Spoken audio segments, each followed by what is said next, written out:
Yeah, no worries.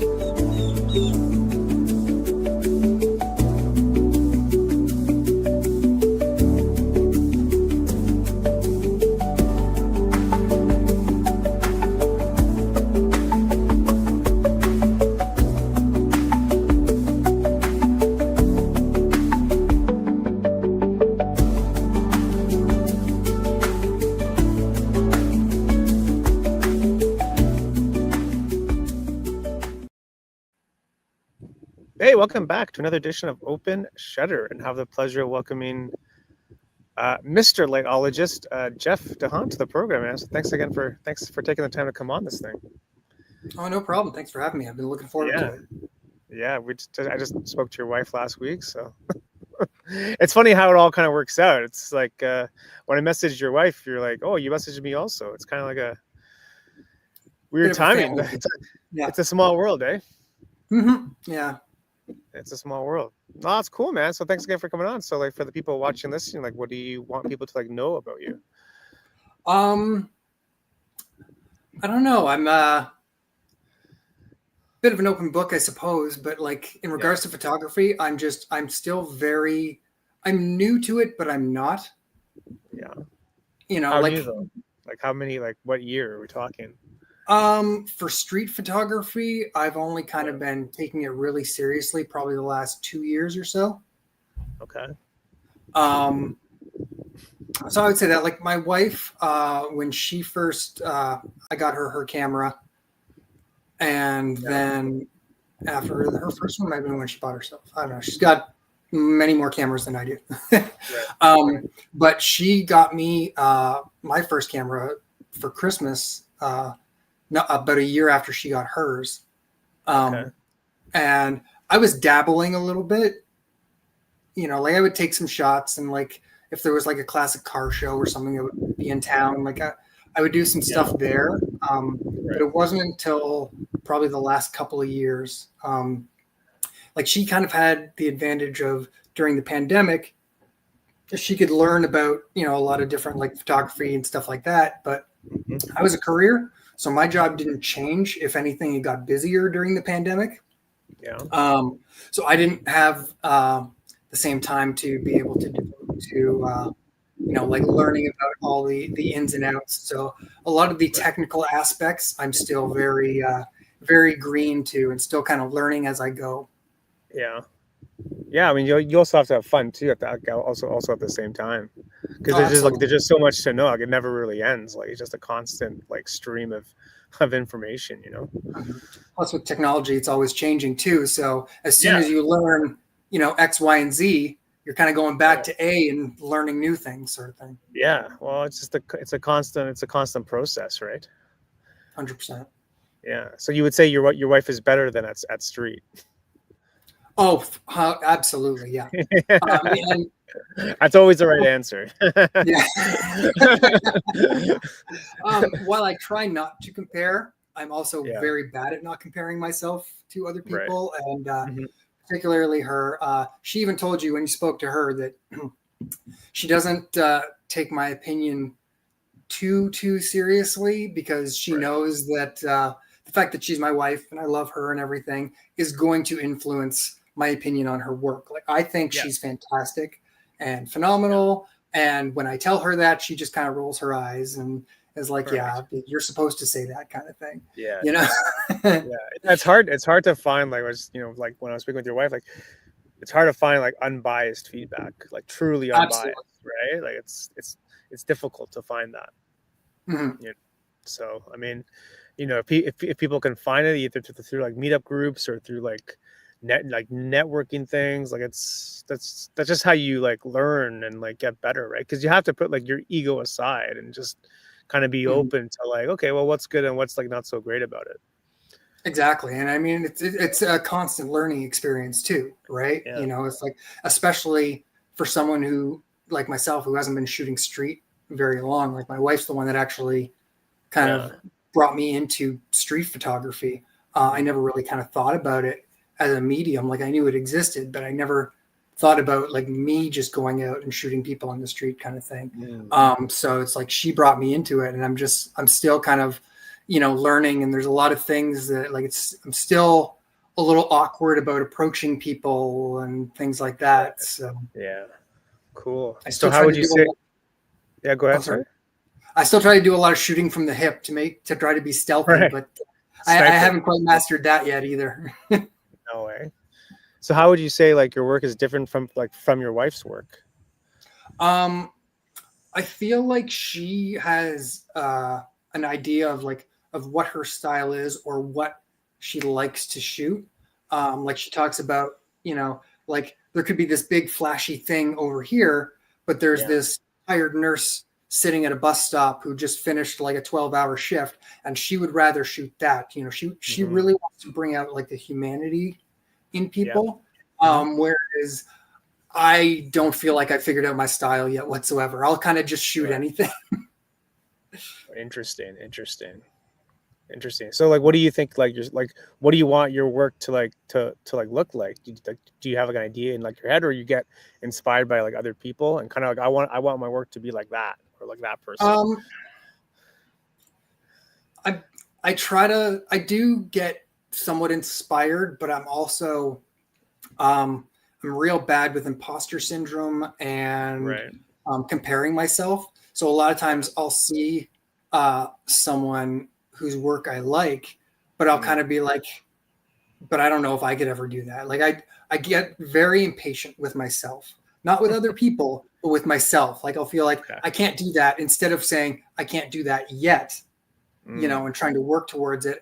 I kind of get discouraging. And that's where, having that little angel on my shoulder, being my wife, kind of keeps me motivated and keeps me going, lets me know that, you just got to work at it. And that's kind of slowly what I've been doing. There's a lot of things that I like.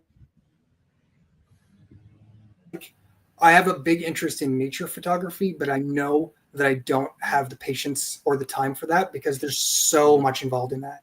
So the closest I get to nature photography is cats and dogs and pigeons on a street walk. And you know what? That's perfectly fine with me. Some of my favorite shots have actually been cats and dogs. So it kind of works. Right. So. Yeah, no, I mean, definitely with nature. Yeah. Cause like, kind of like with street, like you can't force life. You have to like let life unfold. So you have to, you can be there for 1 hour, you can be there for 12 hours, it doesn't. No, exactly. And that's sort of what I love about street photography is just kind of the randomness of it, in the sense that you never know what you're going to see. This is actually a shot that I missed. I was at work. I work for a courier company, so I'm in uniform and stuff. So I can't exactly, whip out my phone and start doing street photography while I'm working. But I drove past this bus stop, and there was two women sitting in this bus stop. There was an old lady, white hair, glasses, just sitting there, and sitting beside her was this young woman in full clown or like mime makeup, just randomly at a bus stop. And she just kind of had this very nonplussed sort of look on her face, like just, and I'm just like, that is a perfect like street shot, and I can't do anything about it. It's always when you don't have the camera, man. It's always when you don't have the camera on you. That's when the stuff comes. It's just the way it is. That's one of the things that I've learned, though, is that you can't kind of get too frustrated about that. Like I'll always remember missing that shot, but I'm not like, anymore, because there's always going to be another shot. Right. Like you might miss something, or even if like you've got your camera and you take something, but it doesn't work out. Maybe the lighting was wrong or whatever, or someone walked in front of you and you miss out on that shot. There's always going to be another shot of something and someone that you can take. Always. So you got to kind of just keep moving forward instead of worrying about what, happened before. You should have got that mime's contact information. Say, hey, can you be here next tomorrow? Get my camera out. Yeah. Exactly. Yeah. What are you doing on Saturday? What are you doing Saturday? Right? Like you need to. Oh, that's interesting. Well, it kind of gives you those ideas, right? You just constantly see things, and it just gives you ideas for like next time, because it's definitely like a process, especially for street. It's definitely a process, right? So I mean, what are you gonna do, right? Such is life. Such is life, as they say. Exactly. So I guess it's less about other photographers and more I just sort of let the world inspire me. Whatever kind of comes at me, whatever I see, and I'm still trying to develop my eye for it as well. So you want to see what I can take, and as I go, whatever shots I take that like I really like or that turned out really well, I can kind of use that to gauge where my strengths are and kind of move forward from there. And it's baby steps, but slowly develop a style. Yeah. Plus, like if you work for a courier company, you must see so much stuff every day. Like you're not tied to an office. Yeah, like I'm in Toronto. So downtown. No, not quite downtown. That would be be killer for me if I was couldn't shoot and just kept seeing anything. No, I'm a little more west. I'm around Bloor and Jane area most of the time. Still good. Yeah, you must see so much stuff every day. I do actually see quite a bit. There's a lot of like, well, I wish I could take that person or whatever. But for a long time, to kind of occupy myself at work, I was doing on my personal Instagram a photo a day kind of thing, and I would just take pictures of random things. Like one day it was just like a snail on the sidewalk or whatever, and sometimes I would get people. But like I said, I'm a walking billboard for the company, so I just wanted to kind of you can't do that. With it. Yeah, you can't do that when you're running the company. Sure, for sure. So sometimes I would save the people shots for whenever I was off, but it was something to kind of occupy me and sort of fill up my Instagram, and that kind of, even though I was just doing that with my phone, that sort of helped kind of build my interest in photography. And then, like I said, once my wife got me a camera and we started going out shooting together, I started to really enjoy it more than I kind of expected to. Like I felt like I was going to just feel like a tag along for her and just kind of, she's shooting and I'll just kind of shoot behind her. And that might've been how it was at first, but I feel like over time, especially with the community photo walks, and we used to go on photo walks together, like Graffiti Alley and stuff like that. I feel like over time I've started to sort of branch out a little more on my own and, figure out what I enjoy about photography. Yeah, you definitely need like your own sense of like style and like approach for sure. Like the more times you do it, it just becomes easier. I mean, it doesn't have to be photography. It can be like anything. It be like anything in life. The more times you do it, like the less scary it is. You see that confidence to do it. So, but it's cool that you have like a partner to like do stuff with. Because sometimes there's people that aren't into the thing. It becomes like, oh, let's go here today or let's go here tomorrow, and it's always good that you have like someone else to share with, because it just becomes more fun. Exactly. Yeah. And like, that's what we'll do is like, we'll drive to the city and we'll do a shoot, whether it's Graffiti Alley or like, when the cherry blossoms were out in High Park, we went down there and we were taking pictures of people there. And then afterwards on the drive home, we'll kind of compare shots. Like, well, I have to wait since I'm driving, but I'll look at hers when we get home, but she'll like take my camera, and on the drive home, she's kind of looking at mine and seeing things, because she's a little easier at critiquing my work than I am of hers. She can kind of separate the art from the artist a little better than I can. So she'll tell me, like if that's a good shot or whatever, and things like that. So tear me apart, just tear it apart. I don't care. I can take it. She doesn't use kid gloves, but thankfully she's been with me long enough that she knows how to give me constructive criticism without completely shattering my ego. Although sometimes a good ego shattering is what people need occasionally. So. Sometimes, yeah. Like we're all human. We're all people.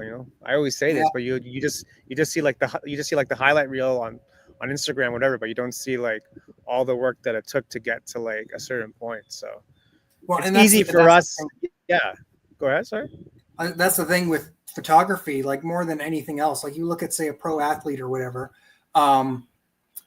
If they have a bad game, you see that bad game. But 100%. Professional photographers don't post bad photos. So you see this amazing photo, but you don't see all the attempts that went into it. Yeah. Like there was this one, I don't remember the photographer, unfortunately. This was a couple of years ago. But he got this shot of this bird diving into the water, and its beak was like just before it hit the water. And it's a gorgeous shot. And he had a caption under it that said, you know, it took me like 100 and something tries to get this shot. And, you know, the caption was almost more powerful than the photo to an extent, because it reminds you that, you know, even the best photographers, like, it's not just click and it's an amazing photo. You know, there's still, even the best of us, there's a lot that goes into it.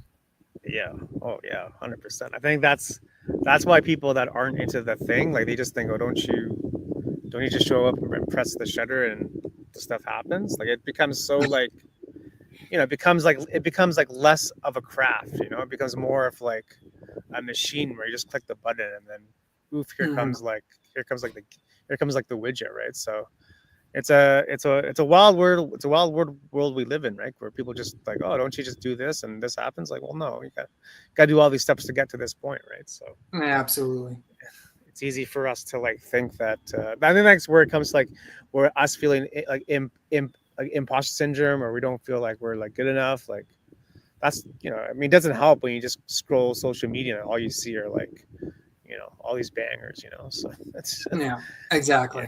It's tough. It's a tough gig sometimes. But again, I think that's why I always say, like, you gotta do it for yourself, right? You gotta do it for yourself first. It's the love of the game, right? Like, if you're just doing it to get that perfect shot, then you're going to constantly be disappointed. But that's the thing, is that I enjoy like going out and shooting. Like, I find it kind of, and I didn't even realize this until somewhat recently, I find it kind of therapeutic, because it's like, you know, my mind can be racing and thinking of like this and that, bills, whatever. And then it's like, but when I'm out there and I've got my camera in front of me, no pun intended, but my focus is shifted, you know. I'm focusing on, you know, what shots and subjects and this and that, and it just kind of, it filters out all the noise. So it's become very therapeutic, even if there's no really great shots. Just the process itself is therapeutic, and that's kind of nice. Yeah, I also sometimes think that, like, getting the shot doesn't feel as good as like going through like the process.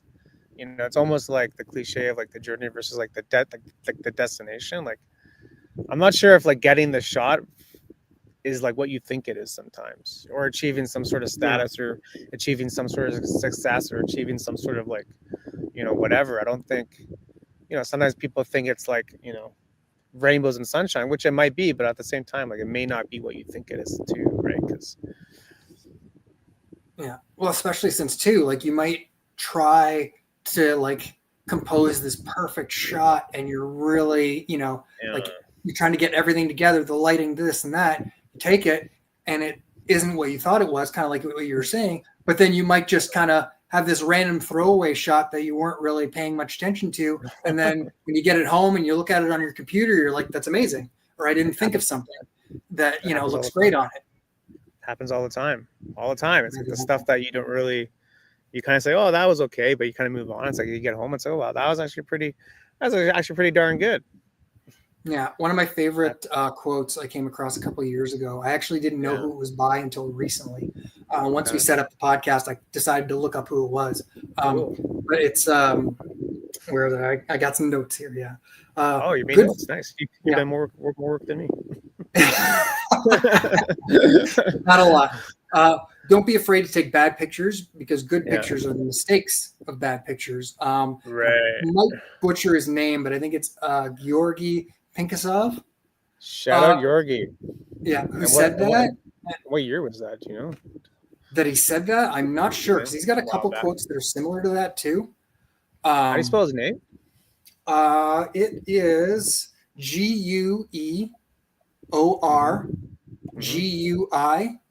And then the last name is Pink. Oh yeah, I found him. Hassov. He's 73 right now.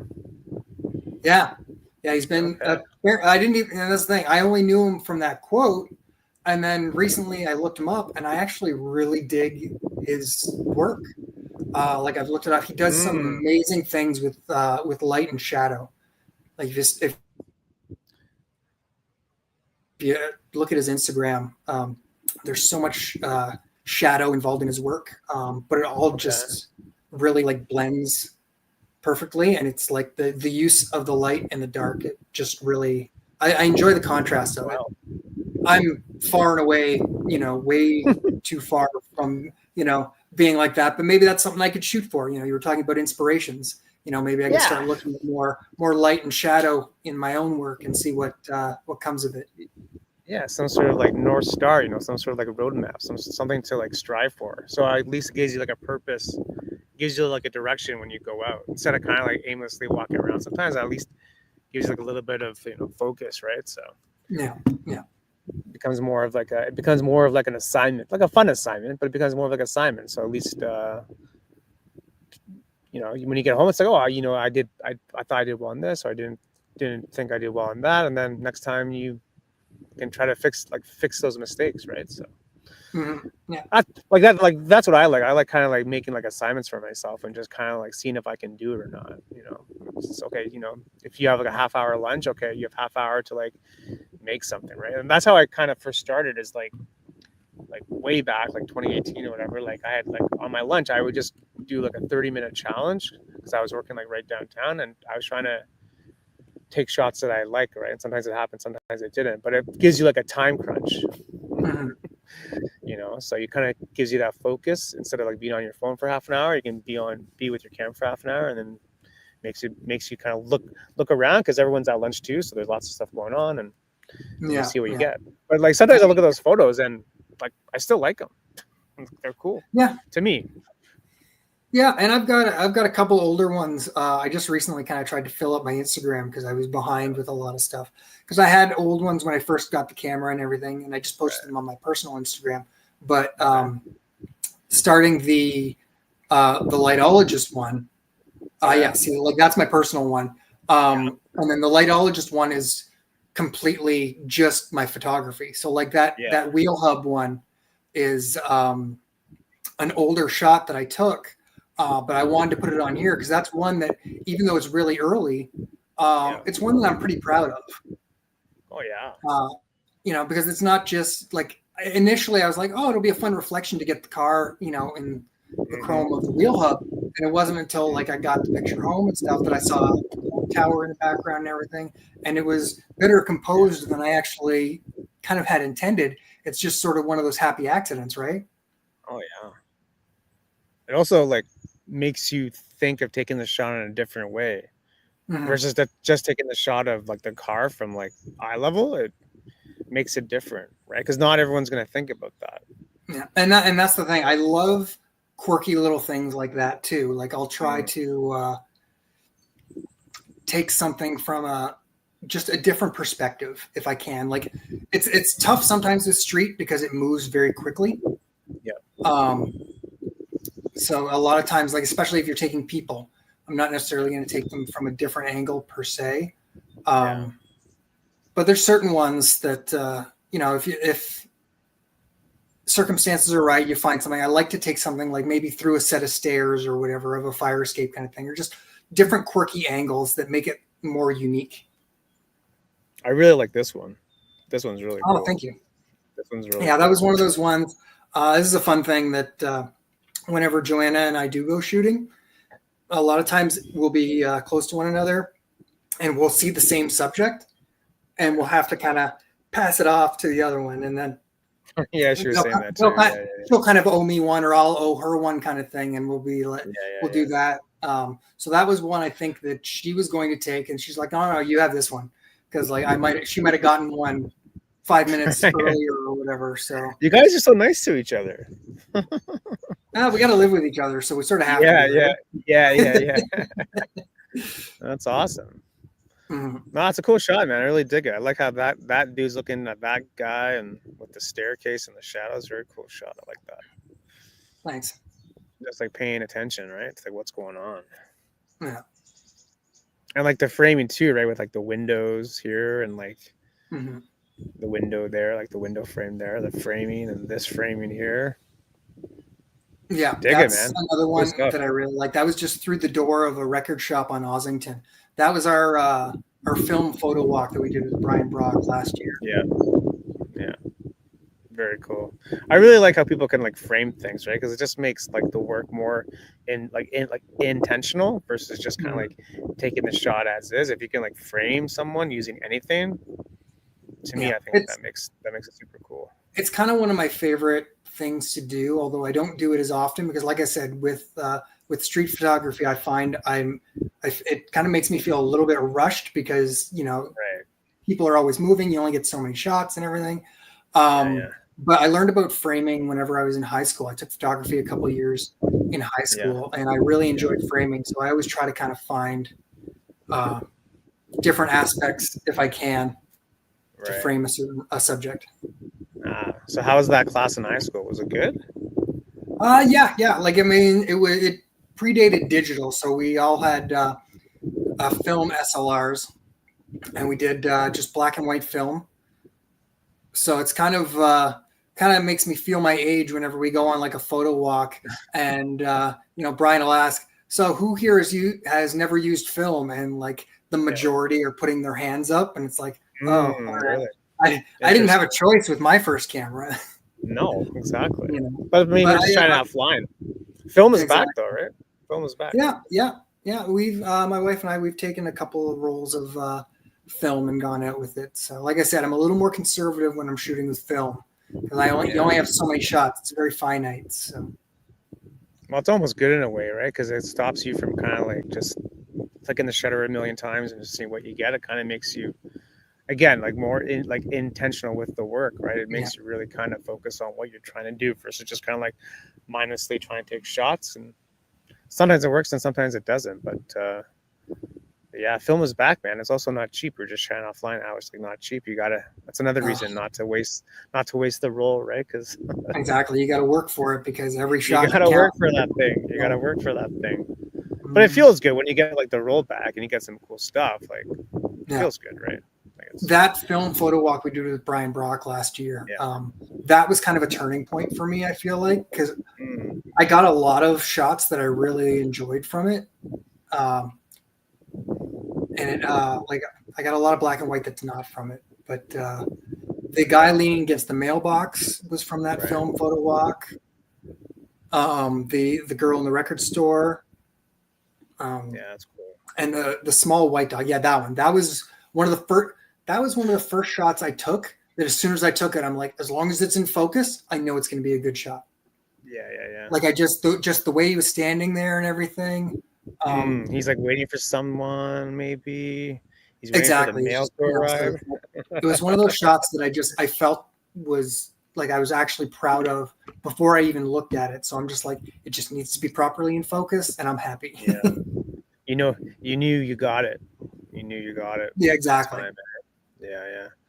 Yeah, it's all about just going out and just meeting people. I find that like once you meet people in real life, it just adds like a different dynamic to like what you're trying to do. Because at least you're with like like-minded people, and just creates a better like environment because there's like a strength in numbers also to it.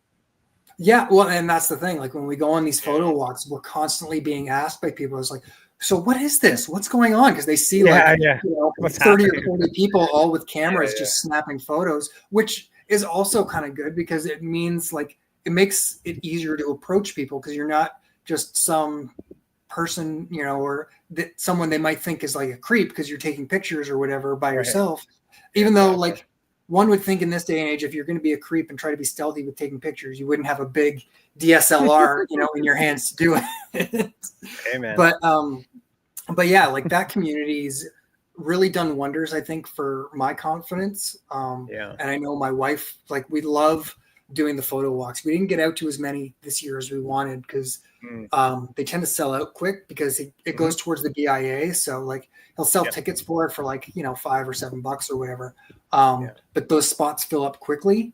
And then, we either miss out or maybe scheduling doesn't work. It's like, we have a son. So like, he's obviously got to be a priority and we got to make sure he's taken care of in the process. But when we do get to go on our photo walks and we get to see, we call them our crew, that community.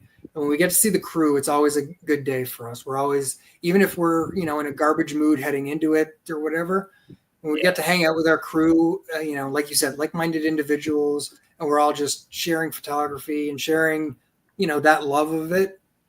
It's always a good day. Yeah. Like it's a shared thing, right? It's kind of like, It's also like kind of like going to the gym, right? You may not be in the mood to go, but after you always feel good. Just like one of those things, you know. I thought, yeah, that's a really great analogy for it, 100%. I guess those endorphins going, especially like when it gets like cold outside and it's wintertime and it becomes less motivating to go out. The fact that like people that are going to be there, it's going to make you more motivated to like leave the house. It's you know, it's great. It's great in the summer. It's easy, but like, you know, December, January, February gets a little bit more like right? Our first one was actually in like, I think November or December. It was a Christmas photo walk around Vaughan and Ossington, I think, like around that that area.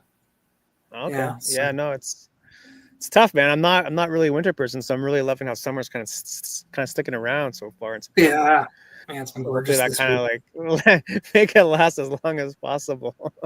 I am right there with you. I am not a fan of the cold. I got to drive around for a living, so I don't like the snow. Yeah, well, even for you, right? Like, geez. So what do you do during like snow? What do you do during like snowstorms and things? Like, you still go out, or like what happens? We definitely go out less in the wintertime. Because like one of the places that we would shoot a lot of times in the summer, if we can't get out to the city, like we're in a small town in Orangeville, so there isn't a lot, but the farmers market is always a place where you can get a lot of people. So we'd 100%. Go there, but that's also only like a late spring into fall kind of thing. So then it closes up. So yeah, winter's difficult and everything's just white. You know, it's tough, but we try to find time when we can. We'll figure something out. Like, I mean, graffiti alley is always a possibility because the graffiti is always going to be there, even in the winter. Yeah. You know, so there are options. It's just, it does get a little slimmer in the wintertime for sure. Yeah. Hopefully this summer weather sticks around because we've been kind of spoiled. We've been kind of spoiled a little bit, but that's okay. I think we also deserve it. Yeah. At the same time, right? So. Oh, that's cool, man. Yeah, it's all about just getting out and meet people. I find that, like, actually, my friend, funny story, like my friend, like a while back, he went to like a photo meetup in Toronto, and like, I don't know what happened, but like they told him to like get out because he was using like a crop sensor, and he's like, that's stupid. So he just started his own photo group. Like, that's what I mean. Like, you need to find like the right group because especially in Toronto, like there's so many groups out there. Like, there's so much.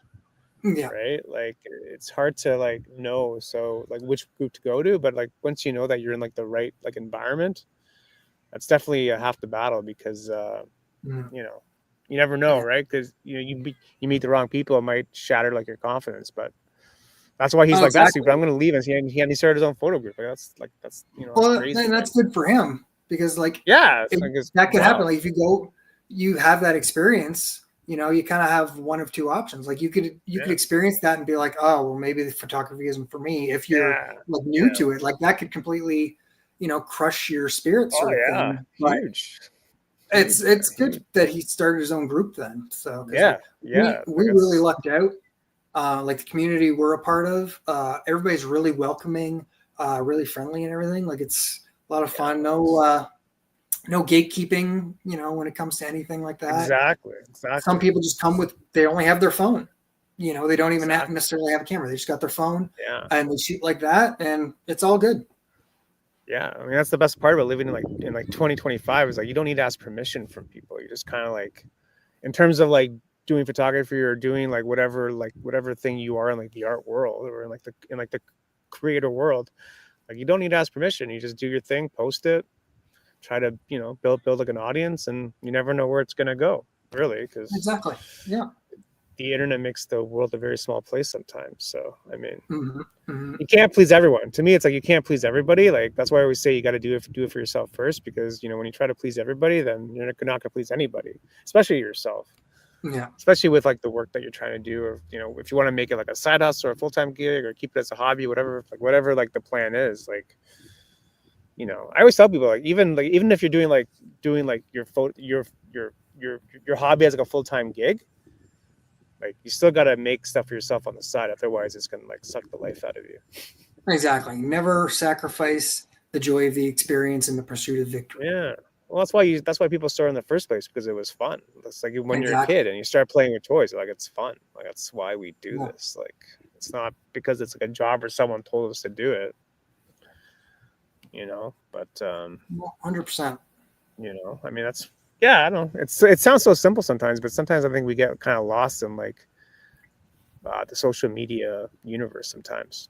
And there's so many Absolutely. there's so many voices coming at us, like so much, like the world is very noisy sometimes, so it's hard to kind of stay true to yourself. So I try to spend less time on the phone, to be honest with you, but Yeah, I sometimes, fail at that a lot of the time too.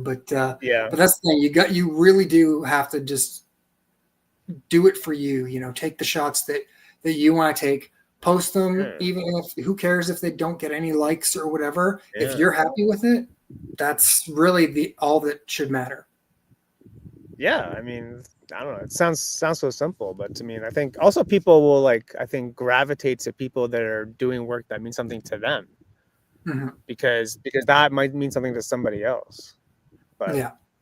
you And that's know, kind of the beauty of street photography is sort of like that versatility.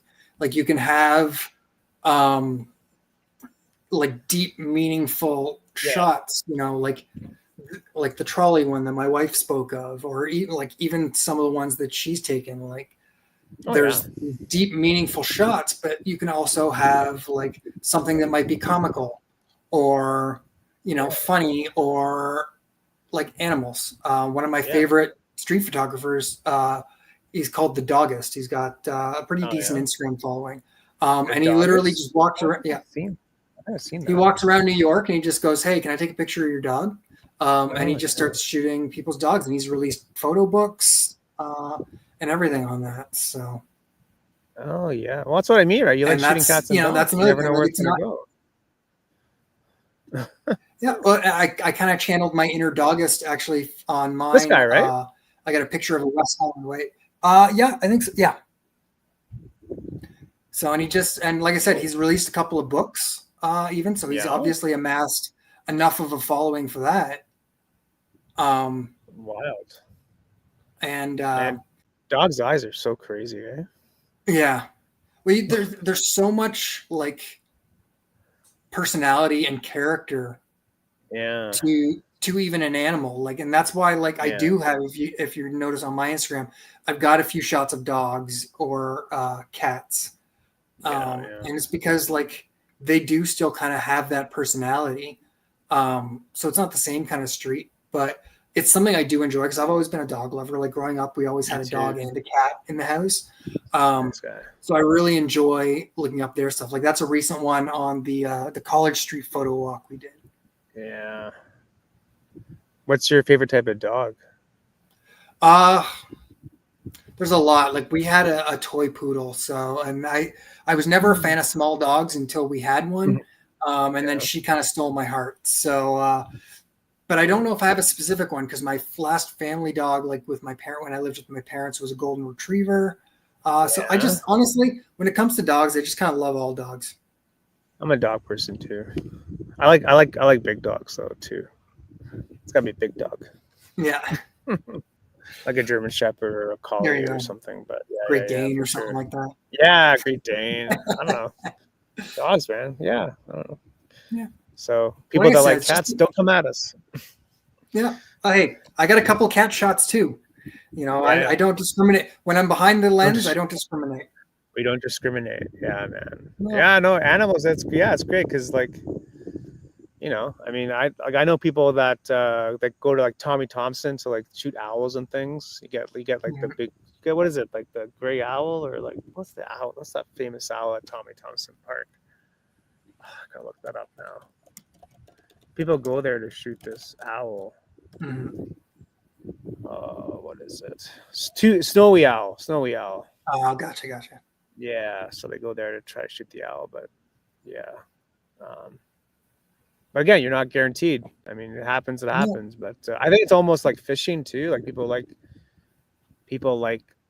the act of fishing, but if they get the fish, cool. But they just like doing the fishing. Like they just like kind of That was sway. my Like, dad. He was always an avid oh fisherman, yeah, and him yeah. and all his brothers and stuff. But it was never about actually catching anything. Like Not really. whenever I was younger, I'd go fishing with him, and I'd be all disappointed. I'm like, oh, we didn't catch anything. And Yeah. it's not until I reached adulthood and I kind of look back, and it's like, oh yeah, that wasn't actually the point. No, It it's was just again, don't making like sacrifice memories. the experience in the pursuit of victory. That's a line I try to keep in mind a lot of times with life in general. It kind of works with everything. So it's a good line, man. You should put that on a t-shirt or something. Have it like big printed on the wall. It's like that's the motto. Yeah, no, it's all about like trying to make memories and fishing, whatever, going out shooting, like whatever the thing is. Like you just want to make memories with the family because that's what they're gonna remember when they grow up. It's like, oh yeah, I used to go out with dad to fish, whatever. It's you caught it, cool. You didn't, okay, cool too. But yeah, man, patience, right? Patience. I think we lack that sometimes too. Yeah. 100% in this world. So it has to happen now. Why? I don't know. It just has to happen now. But, and that's a real fine line with street photography too, because everything is happening now. So you kind of, on one hand, you can't have patience because that shot will be gone.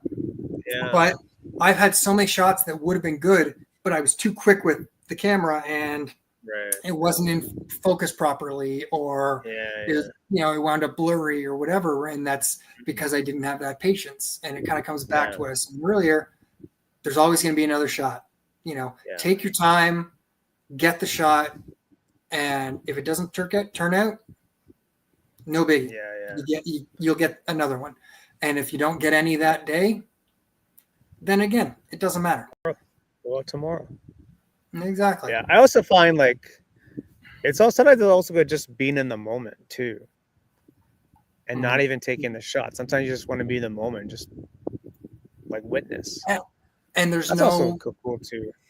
Yeah, there's certainly no fault or harm in that either, and just being able to experience a moment. Like I've tried. I'm a big wrestling fan, and I'll go to like shows sometimes now. And a few years back, I'd have my phone out and I'm like taking all kinds of pictures. And the last couple that I've gone to, I've intentionally I'll take a couple, but like I try to just be more present for moments like that. It's funny when you see pictures from concert before phones, how like no one has a phone in like the 1990s. You see photos from concerts in like the 90s or whatever. It's like nobody has a phone. It's like, that's so weird. Yeah. But it's so cool. And now that's what everybody's doing. They're staring at their phone while the concert's going on instead of watching the concert, firsthand. They're like streaming live or whatever to like Instagram or TikTok, but you're not really there. So it's always funny to see those photos from like before phones. Like, that's so weird. Like, no, that's actually the dream sometimes. Yeah. Oh, exactly. So that's like be there. So that's what I try to do now. I'll try to, like, if it comes to an experience, if I've got my camera, I'll obviously try to get the shot, but you also got to kind of step back and just, this is the experience. And it's kind of soak that in. And if the shot doesn't work out, you were there. You had that experience. Yeah. I find that when I go traveling, I'm like, it's hard to not take all the photos because like when you go somewhere, it's like, oh, I got to do everything all at once because I'm only here for 2 days. But I don't know. Sometimes it's like, nah, just put the camera down and just be in your trip. Right. So we get this like pressure to like always document everything all the time. And that's the funny thing too, is like, and I think that's what happens for, like your millennial and Gen X generations that grew up in like the 70s, 80s, 90s. That was kind of what was always done. Like I remember my mom had like tons of photo albums, and there's like pictures from when we went to like the Toronto Zoo or Marineland or whatever, and this or that. But it's like, I look at it now and like, we'll go somewhere with our son, and I would take a whole bunch of pictures, and I might post 1 or 2 of them, but do I ever go back and actually look at all of those old pictures? Not necessarily. And it's not to say that it's bad to take those pictures, but if that's all you're doing and you're not really being present in a moment, then you almost still kind of miss out. Yeah. It's a weird battle we sometimes face. Like, I don't know. Maybe that's just, we've been almost conditioned to like document everything all the time. It's like, I'm cool. I'm good. I'm going to go offline for a week. What? Yeah. And honestly, more people probably should do something like that. So. Oh yeah, it's the best. I've done it a couple of times. Well, it's just, I don't know. I always find like if I don't go on my phone for a day, I feel life is a lot slower. Yeah. And I always have that like that nagging like thing in my head going, well, what's going on in the world today? It's like, nah, it's cool. The world will be here tomorrow. But yeah, I feel slower if I don't go on my phone for a day. Mm-hmm. It's a good feeling. I don't know. It's a weird feeling, but yeah, it's definitely. I definitely recommend it to everyone just to kind of spend less time on the phone and try to like create more than consume, right? Because I also think that's kind of what goes back to like imposter syndrome is like when you just start consuming more than creating, it becomes like a dangerous slope because you're just now looking at stuff people make, which is fine, which is great, but you should make your own stuff and see what you can make. Absolutely. Yeah. And it's that balance that I'm trying to find too. Because like I want to look for inspiration. I want to look at other creators, but I need to step back sometimes, not compare myself and say, you know what? Okay, that's great. I looked at their stuff. Now let's go make my own. Yeah, I always feel good when I make my own stuff. I feel good. It feels good for me. Like I said, it doesn't matter. It's ongoing. Like I enjoy a lot of the photos that like if you look at my Instagram, there's nothing on there that I'm like, ugh, why did I take that? Because again, you don't really post, stuff that you're not happy with. But as my, for lack of a better term, portfolio grows, I'm slowly kind of gaining more confidence, and like hopefully that greenness is starting to subside a little bit, and I can be more confident when I go out and maybe, approach people more. Because that's the funny thing. Like I'm always like terrified about approaching people, but the few times that I have, it's always gone well. Yeah, usually. So like I got one of my favorite shots. It's the guy with the Grateful Dead tattoo and the roses.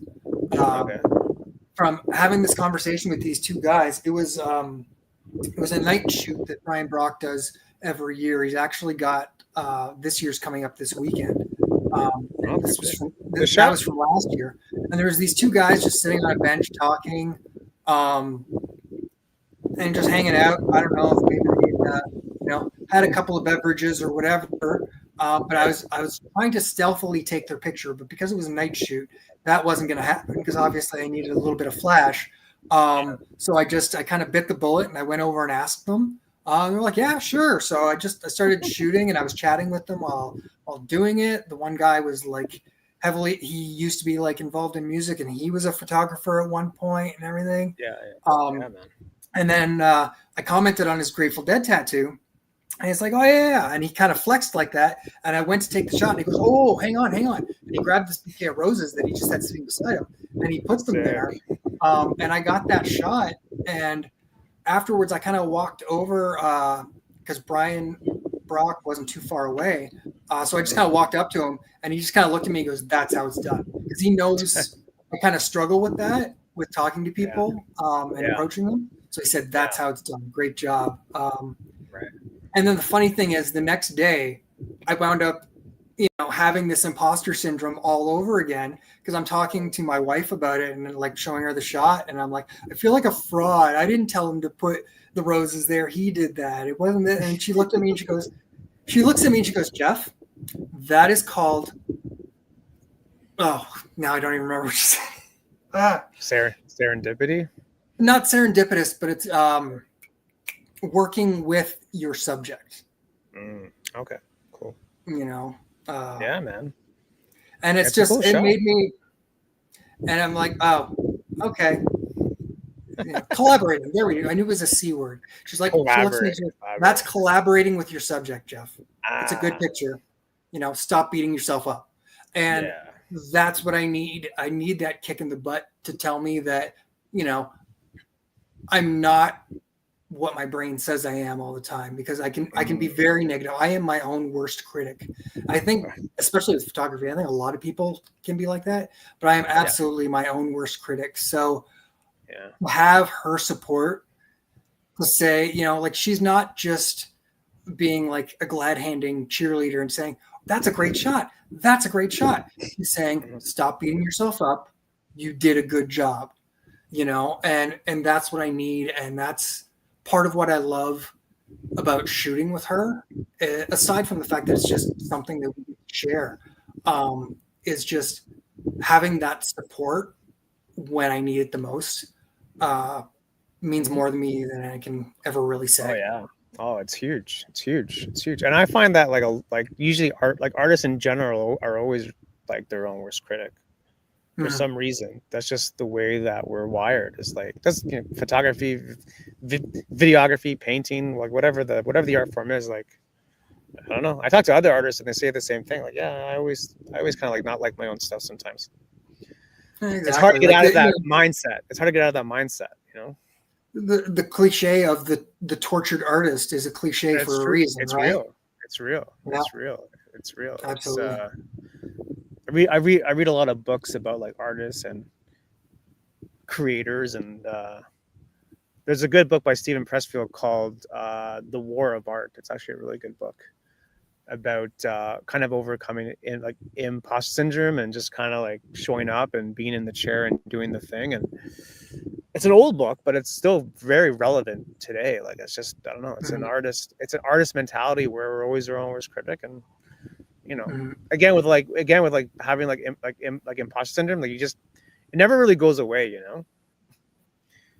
Like, it never really, it's like, it's always kind of there. You just find better ways to like manage it, I find. To me anyway. Yeah, that's the thing. Like, you've got to just shut that voice out and just go and do it. It's like you said, the comparison about going to the gym, you know, it's like you may not want to, that voice might be like beating you up and telling you that you're no good and this and that. And you just have to prove that voice wrong. It's as simple as that. And if you go out and you shoot and it's all garbage and you didn't get any good shots, guess what? You go out the next day or the next week or whenever you're available, you go out, you prove that voice wrong again. And you keep doing it. And, you know, that voice might never completely go away, but if you can silence it from time to time, you know, I think that's a win in and of itself. I don't think it actually goes away entirely. I think it's always going to be there, but yeah, you just find better ways to deal with it. And like one way to deal with it is just to keep making the thing. Cause at least it forces your mind to like work on something that's actually like productive and it's constructive, and it just makes your mind work in different ways. It's just kind of like being reactive, right? You want to be like more like active versus reactive, because I find that's where like a lot of power comes, is like when you're kind of like in the trenches and making the stuff, you kind of feel good after too. Yeah. Oh, absolutely. And that's kind of what it comes down to. Like, even if you don't get any good shots, if you feel better after going out shooting than you did before, then that's a victory. Yeah. And that all ties into like therapy too, right? Because, you know, it's going to make you want to do it like the day after. Because like if you're not having a good time, then you're probably not going to do it. If you're not having a good time, it just goes with anything in life, right? But it's just a weird thing how we're all wired as artists and creators, and that's why it's important to like reach out to people too, right? And just see what's what, because you never really, it's never really what you think it is sometimes when you really kind of like ask people questions and see how they got from A to Z. Like, it's I never knew about that, or never knew how you did this, or there's so many layers, right, to like life. Like, it's hard to hard to pierce through all that stuff, because I'll always hear like highlights and must be nice for that person. Geez, okay, we move on to the next thing. Like, all right, great. And it's that Instagram world that we live in again, right? Like, we only see the good, we only see like all this positive and like everybody's winning and stuff, but you never see the journey to get there. And a lot of time the journey means more than that final picture perfect destination. Yeah. And to focus solely on that, you're kind of doing yourself a disservice. And you got to kind of really keep that in mind. And that's where that sort of unplugging from social media once in a while for like, and even if it's difficult, try it for a day. And if that works out and you feel a little better afterwards, then maybe next time do it for a week, and just kind of unplug and be present in your own life for a bit. And then, you'll notice the difference. And, if you feel that much better afterwards, maybe you'll see how much you don't need, like, to see everybody else's highlights. You don't need. I think sometimes we do it because we're bored too. We're just trying to fill in time, right? You're at the grocery store, you see everyone on their phone, a line at the grocery store, or like the waiting room, or like the car dealership. Like everybody's on the phone. Like everybody, it's crazy. Like it's it's like where you see the one person that's like reading a book. It's like, what the hell is that? I used to do that. I'd be talking with my wife, and she'd be talking, and I'd pull out my phone and start scrolling, and she'd be like, "Are you listening?" And the thing is, I was, but it's so ingrained. Like my hand just needed to be doing something. It needs to do the scroll. So it's like the doom scroll. So I had to I actually picked up this little thing. What is that? It's just a little fidget, but it mimics the motion of scrolling. So I'll use this a lot of the time. The company's called Ono. You can find them on Amazon though. Ono? It's called an Ono, ONO, Ono scroller. And I picked up one of these, and I'll just use it. Like if I know I'm going to start reaching for my phone or I'm going to get fidgety in a conversation, I'll start using it and just, scroll with my thumb alone. Yeah. And I find it works for me. It might not be for everybody, but I find it works for me to kind of just avoid scrolling. On a roller, feel the calm. Kidding. So in this world where everybody thinks they have ADHD, any kind of fidget like this that might help, might as well go for it. Right? I did not know about that, man. That's interesting. That could be a cool gift for people. You think that'd be rude to give that as a gift to somebody? I don't know. Maybe. Here, stay off your phone. You never listen to me. Here, take this. Right? Like you see people at dinner or something and they're both on their phone at dinner. It's like, geez, okay, that's all right, I guess. Man. All right. That's good to know, man. Did not know about that, but yeah. Okay. Well, yeah, I mean, it's part of like everyday life, right? So you see that one person that's reading the book, it's like, okay, that's interesting. Try to be different. You try to be different out there and try to be more present in everyday life, You just feel good after. You feel good. You feel more present in the day. You just feel like you have more control over what's going on around you, right? Not that you have control over what's going on around you, but you have control over how you like respond to stuff. Because if you're in a constant state of like anxiety and all these things, like sometimes it's hard to like manage like life in general because you're always kind of like in this state of like Absolutely. It's like and that Instagram world doesn't help because a lot of times we get that anxiety because we feel isolated, right? And you feel like you're alone, and the thing is you're not. It's just other people aren't showing it, so you've got to kind of that's where you got to step back and kind of just look at things a little more from everybody else's perspective, and they're people too. They have bills to pay too. They're going through this and that and this and that. And it's not just a you thing. No, it's not. I used to get really frustrated with how little shooting I could get in because it's a hobby, so still got a 9-to-5 job and everything. So I never get the amount of shooting in that I want, and it used to frustrate me. But I try to look at it more positively now because being disappointed that I don't get out to shoot enough means that I still love it. Yeah. Well, you always want that. I still enjoy, getting out there and shooting, even if I only have my Rebel T5, my little kind of beginner camera. Right. Although I've been getting the itch lately. I think I kind of want to I got to start saving up.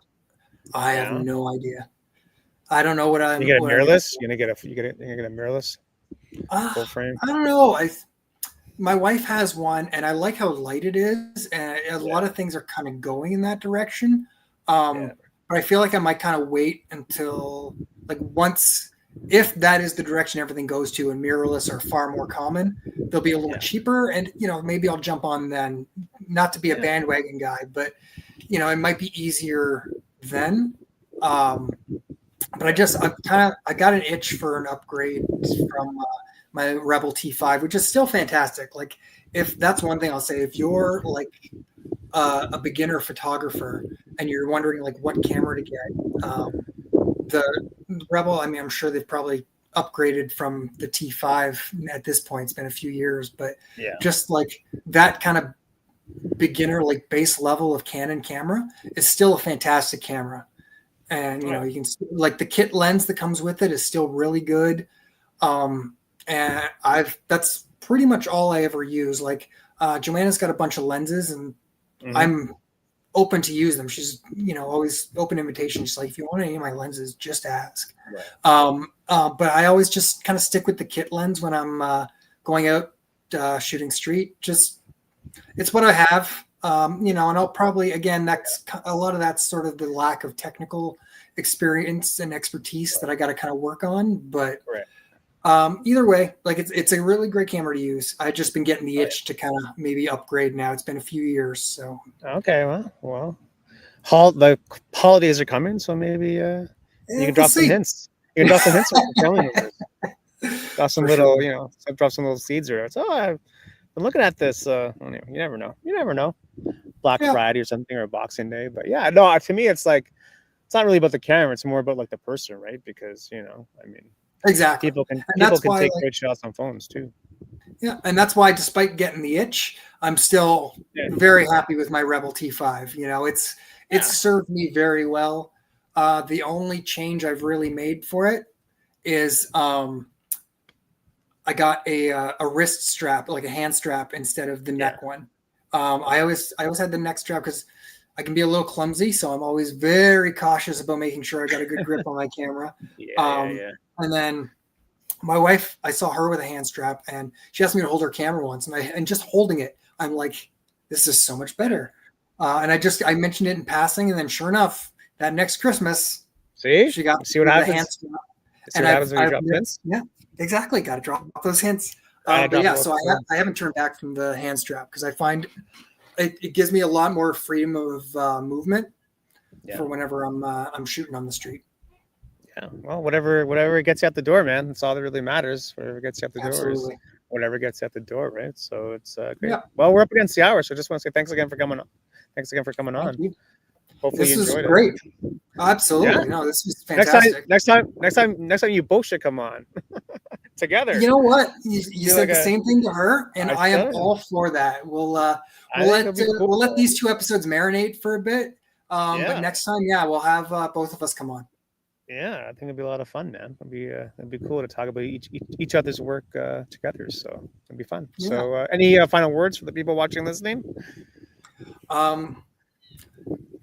Take the shots. Go out shooting.